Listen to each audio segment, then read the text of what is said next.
नमस्कार दोस्तों, नमः शिवाय जीवन ज्योति चैनल में आप सभी का हार्दिक स्वागत करती हूँ। दोस्तों, आज बात करूंगी कार्तिक पूर्णिमा के विषय में।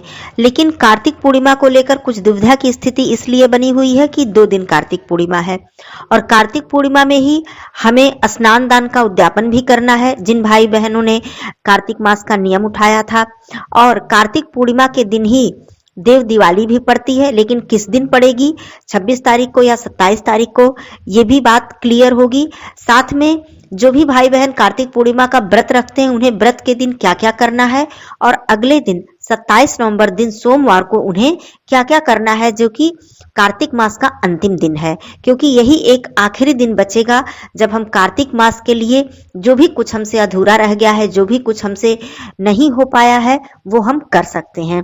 तो आइए जानते हैं सभी बातों को। साथ में 365 बाती का जो दीपक है वो हमें किस दिन जलाना है, कहां कहां जलाना है। सबसे महत्वपूर्ण बात कि हमें किन किन स्थानों पर 365 बाती का दीपक अवश्य ही जलाना चाहिए। तो सारी बातें बहुत ही महत्वपूर्ण होने वाली हैं, क्योंकि ये कार्तिक मास का अंतिम समय अब आ गया है और बहुत ही महत्वपूर्ण होता है कार्तिक मास, जिसमें हम बहुत ही पुण्य कार्य, धर्म कार्य कर सकते हैं और इससे हमें बहुत ही अधिक लाभ प्राप्त होता है और हमें मोक्ष की प्राप्ति होती है। तो सारी बातों को जानने के लिए आप लोग वीडियो में अंत तक बने रहिएगा। चैनल पे पहली बार हैं तो चैनल को सब्सक्राइब कर लीजिएगा। वीडियो पसंद आता है तो इसे एक लाइक जरूर कीजिएगा। कमेंट बॉक्स में ओम नमो भगवते वासुदेवाय अवश्य लिखिएगा। दोस्तों, सबसे पहले मैं बता दूं कि इस बार 26 और 27 तारीख को लेकर दुविधा की स्थिति है, लेकिन इसमें क्लियर मैं कर दूं कि जो 26 तारीख दिन रविवार है, उस दिन कार्तिक पूर्णिमा का व्रत है। जो लोग पूर्णिमा का व्रत रखते हैं उनके लिए 26 तारीख दिन रविवार है, उन्हें इसी दिन व्रत रखना है। और 27 तारीख जो है, इस दिन स्नान दान की पूर्णिमा है। तो 26 तारीख को जो भी भाई बहन व्रत रखते हैं वो पूरा दिन व्रत रखेंगे। व्रत के नियम क्या क्या हैं? सुबह सवेरे उठकर आप लोगों को स्नान आदि कर लेना है। इस दिन सबसे पहले आप लोग व्रत का संकल्प लें। कोई शिवालय या शिव मंदिर नजदीक हो तो आप लोग जरूर जाएं और इस दिन शिव जी को जलाभिषेक अवश्य करें या फिर कच्चे दूध से अभिषेक अवश्य करें। कार्तिक पूर्णिमा पर या फिर किसी भी माह की पूर्णिमा पर शिव मंदिर में कच्चा दूध से अभिषेक करना और बताशे अर्पित करना बहुत ही अधिक पुण्य प्रदान करता है। साथ में आपकी जो कुंडली में चंद्रमा है उनकी स्थिति मजबूत होती है। तो आप पहले शिव पूजा कर लीजिएगा और उसके बाद जो भी आपकी दैनिक पूजा है स्नान आदि करके वो कर लीजिएगा। कार्तिक मास है। और जो देव दिवाली की यदि मैं बात करूं तो इसी दिन देव दिवाली है। तो देव दिवाली का जो पर्व है वो संध्या के समय मनाया जाता है, प्रदोष काल के समय मनाया जाता है। मुहूर्त मैं दे दूंगी कि पूजा का जो देव दिवाली पर्व का जो मुहूर्त है वो कितने बजे से लेकर कितने बजे तक है, स्क्रीन पर आपको ये सब मिल जाएगा, तो आप नोट कर लीजिएगा। उसके बाद संध्या के समय, वैसे भी कार्तिक पूर्णिमा हो या किसी माह की पूर्णिमा हो, संध्या पूजन ही महत्वपूर्ण होता है और साथ में देव दिवाली भी है। तो ये दो महत्वपूर्ण आप लोगों को मुहूर्त मिल रहे हैं और शुभ दिन आपको मिल रहा है कि आपको इसी दिन देव दिवाली भी मनानी है। तो संध्या के समय आप फिर से स्नान आदि कर लीजिएगा और इस दिन आप माँ लक्ष्मी जी और विष्णु भगवान जी की पूजा कीजिएगा। साथ में भगवान भोलेनाथ जी की पूजा अवश्य कीजिएगा, क्योंकि जो देव दिवाली होती है वो भगवान शिव जी को समर्पित होती है। इसी दिन भगवान शिव जी ने त्रिपुरासुर नामक राक्षस का वध किया था और इसी उपलक्ष्य में काशी में सभी देवताओं ने इस दिन सैकड़ों और लाखों दीपक जलाए थे। तो तभी से देव दिवाली का पर्व मनाया जाता है। तो ये सब आप लोग कर लीजिएगा। साथ में चंद्रमा अर्थात चंद्रदेव जी का पूजन अवश्य ही कर लीजिएगा। चंद्रोदय का समय क्या होगा वो मैं स्क्रीन पर दे दूंगी, आप लोग देख लीजिएगा। जब चंद्रोदय का समय हो जाए तो संध्या के समय आप लोग चंद्रदेव जी को अर्घ्य दीजिएगा, जिसमें कि आप जल में थोड़ा सा कच्चा दूध, मिष्ठान, चीनी या गुड़ डालकर और उसमें थोड़ा पुष्प डालकर आप लोग अर्घ्य दीजिएगा। जल के छींटे पैरों पर न आए और धूप दीप प्रज्वलित कीजिएगा। चंद्रदेव जी के दर्शन कीजिएगा। अपने घर के परिवार बच्चों को भी अवश्य ही चंद्रदेव जी के दर्शन कराइएगा। अब बात आती है देव दिवाली के उपलक्ष्य में आप क्या कर सकते हैं। देव दिवाली के उपलक्ष्य में आप दीपक का दान अर्थात दीपक प्रज्वलित कर सकते हैं, जितने स्थानों पे हो सके। जैसे कि मंदिर में तो अवश्य ही कीजिएगा, शिवालय में जाकर अवश्य ही कीजिएगा, या फिर किसी भी देवी देवता के मंदिर में, भगवान विष्णु जी, भगवान कृष्ण जी, माता जी के मंदिर में, आपको यदि आसपास जो भी मंदिर मिल जाए आप जरूर कीजिएगा। देव वृक्ष के समीप जरूर कीजिएगा, जैसे कि बरगद, पीपल, आंवला, बेल वृक्ष, तुलसी माँ, केला, तो ये सारे जो देव वृक्ष हैं इनके समीप दीपदान अवश्य कीजिएगा। फिर बात आती है नदी, तालाब, सरोवर, गंगा मैया के निमित्त आप लोग दीपदान अवश्य करिएगा। अपने घर के मंदिर में दीपदान कीजिएगा। इस दिन माँ लक्ष्मी जी के समक्ष एक अखंड दीपक आप लोग अवश्य जला दीजिएगा। ये बहुत ही ज्यादा पुण्य को देने वाला कार्य है और इससे माँ लक्ष्मी जी का स्थिर वास आपके घर में होता है। ये आप प्रत्येक माह की पूर्णिमा को कर लिया करें। मैं प्रत्येक माह की पूर्णिमा की वीडियो में ये बात जरूर बताती हूँ अपने भाई बहनों को, तो आप लोग अवश्य कीजिएगा। और कार्तिक माह की पूर्णिमा की तो बात ही अलग है, बहुत ही अधिक महत्व है, तो आप लोग ये कार्य जरूर कीजिएगा।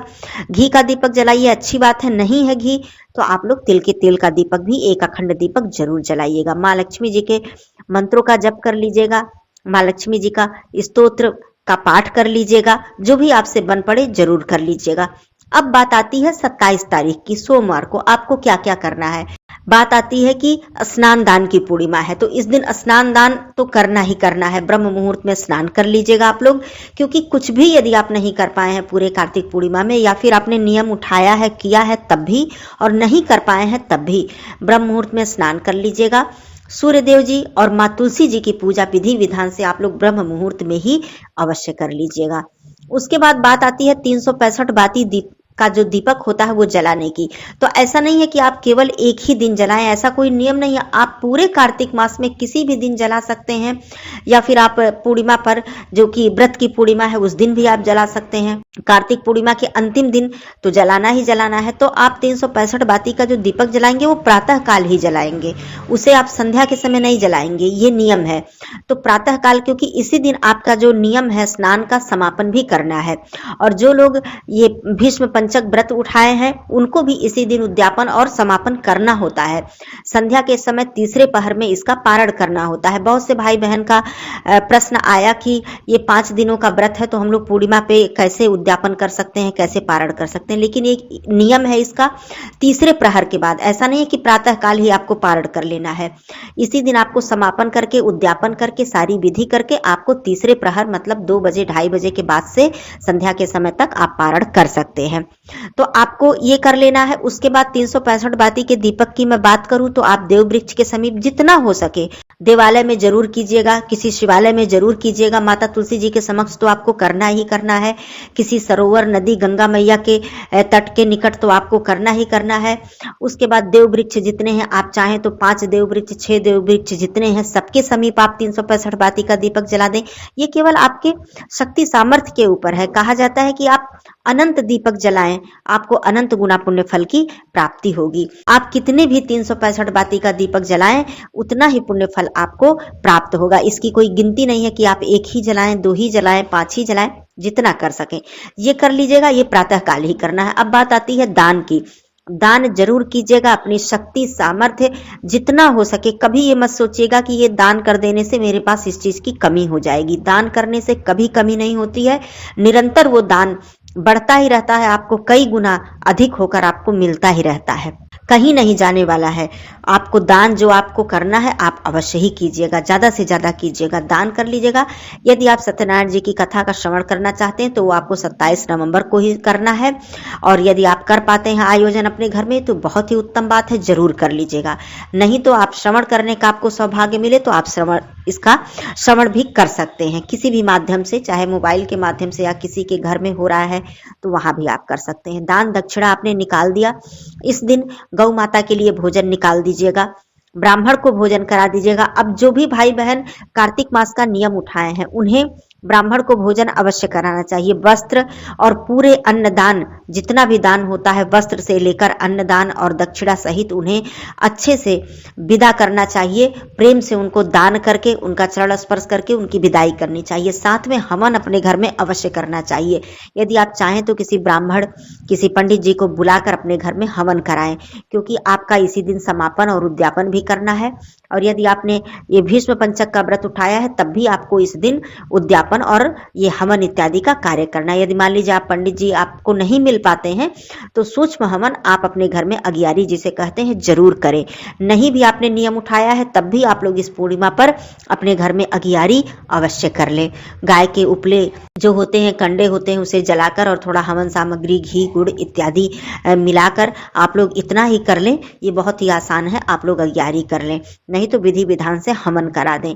उसके बाद आप उद्यापन के निमित्त मैंने बता ही दिया है कि सभी कुछ दान वस्त्र और अन्न और साग सब्जियां जो भी आपसे हो सके बन पड़े आप कर दीजिए। इस दिन आप जितना भी हो सके किसी गरीब के लिए ठंड के कपड़े हैं, जूते हैं, कुछ भी है वो सारी चीज निकाल दीजिए। आपका उद्यापन हो जाता है। उसके बाद आपका जो दीपदान है ये भी कार्य हो गया। अब आपको जो पारण है, मान लीजिए आपने व्रत उठाया है 5 दिनों का, तो आप 2 बजे के बाद से आप पारण किसी भी समय कर सकते हैं, तीसरे प्रहर के बाद। उसके बाद मैं बात करती हूँ कि जिसने पूर्णिमा व्रत रखा है, केवल पूर्णिमा का व्रत वो हर माह का रखते हैं, तो वो लोग सुबह का जो मैंने कार्य बताया कि सुबह ब्रह्म मुहूर्त में उठकर दीपदान, पूजा पाठ और दान करने के बाद आप पारण कर सकते हैं, कोई दिक्कत नहीं है। लेकिन जो लोग सत्यनारायण जी की कथा का श्रवण करते हैं और सत्यनारायण भगवान जी का व्रत रखते हैं उन्हें तो पूरा दिन व्रत रखना है, अगले दिन प्रातःकाल वो पारण कर सकते हैं। और जो लोग ये पंच महाव्रत रखे हैं वो लोग संध्या के समय तक पारण कर सकते हैं, जैसा कि मैंने बता दिया है। तो ये सारे पारण के नियम है, क्योंकि कार्तिक मास है तो कई तरह का नियम लोग उठाते हैं। कोई 5 दिन का उठाता है, कोई 1 ही दिन का, कोई केवल पूर्णिमा व्रत रखता है, कोई सत्यनारायण भगवान जी का व्रत रखता है। जैसी जिसकी श्रद्धा होती है वैसे लोग करते हैं, तो उसी हिसाब से पारण और उद्यापन आपको करना है। तो ये सारी चीजें कर लीजिएगा। और उसके बाद जो स्नान दान की पूर्णिमा है, इस दिन संध्या को भी आप लोग दीपदान अवश्य कर दीजिएगा, क्योंकि आपने 365 बाती का दीपक जो था वो प्रातः काल जला दिया है, तो कम से कम एक एक दीपक आप तुलसी माता के समक्ष और घर के अपने मंदिर में, किसी देवालय में, गंगा मैया के निमित्त, या देव वृक्ष मिल जाते हैं तो वहां पे मतलब एक एक दीपक आप लोग जरूर प्रज्वलित कर दीजिएगा। दीपक जलाने का कोई गिनती नहीं है, कार्तिक मास में आप कितने दीपक जला दीजिए उतना ही ज्यादा आपको पुण्य फल की प्राप्ति होगी। तो ये बात मैंने क्लियर की कि बहुत सारी चीजें थी। कार्तिक मास की पूर्णिमा थी, फिर सत्यनारायण जी की कथा का श्रवण था, फिर पंच महाव्रत की बात थी, फिर जो लोग कार्तिक स्नान का नियम उठाए हैं उनके लिए उद्यापन की बात थी। तो काफी सारी बातें थी। तो ये सारी बातें मेरे ख्याल से क्लियर हो गई होंगी। फिर भी कोई प्रश्न है तो आप लोग पूछ लीजिएगा। फिर मिलती हूँ अगले वीडियो में, तब तक के लिए धन्यवाद। नमः शिवाय, हर हर महादेव।